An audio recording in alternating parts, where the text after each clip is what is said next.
السلام علیکم دوستو، امید ہے آپ سب خیریت سے ہوں گے۔ دوستو آج ہم بہت ہی آسان انداز میں قلقلہ حروف کے بارے میں پڑھیں گے کہ قلقلہ حروف کسے کہتے ہیں اور اسے کیسے پڑھا جاتا ہے۔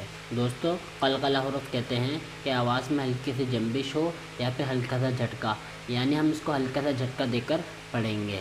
دوستو پہلے میں آپ کو اس کا قاعدہ بتا دیتا ہوں، آپ اس قاعدے کو لکھ لیں یا پھر یاد کر لیں۔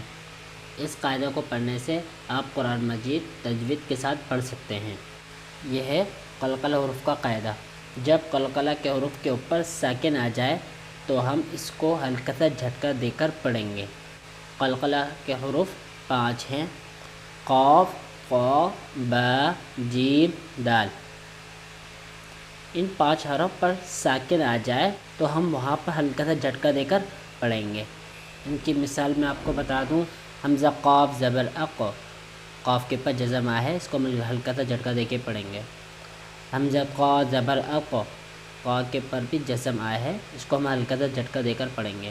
حمزہ با زبر اب، با کے اوپر بھی جزم آیا ہے، اس کو بھی ہم ہلکا سا جھٹکا دے کے پڑھیں گے۔ حمزہ جیم زبر اج، جیم کے اوپر بھی جزم آیا ہے، اس کو بھی ہم جھٹکا دے کر پڑھیں گے۔ حمزہ دال زبر اد، دال کے اوپر بھی جزم آیا ہے، اس کو بھی ہم جھٹکا دے کر پڑھیں گے۔ بس آپ کو اس کا قاعدہ یاد رکھنا ہے، قلقلہ کے حروف کے اوپر ساکن آ جائے تو ہم وہاں پر ہلکا سا جھٹکا دے کر پڑھیں گے۔ وہ حروف کون سے ہیں؟ قاف، قا، با، جیم، دال۔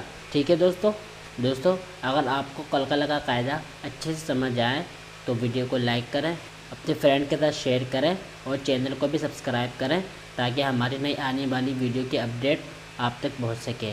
اور اگر آپ کے من میں کوئی بھی کنفیوژن ہو یا پھر کوئی بھی سوال پوچھنا ہو تو نیچے کمنٹس کر کے آپ پوچھ سکتے ہیں۔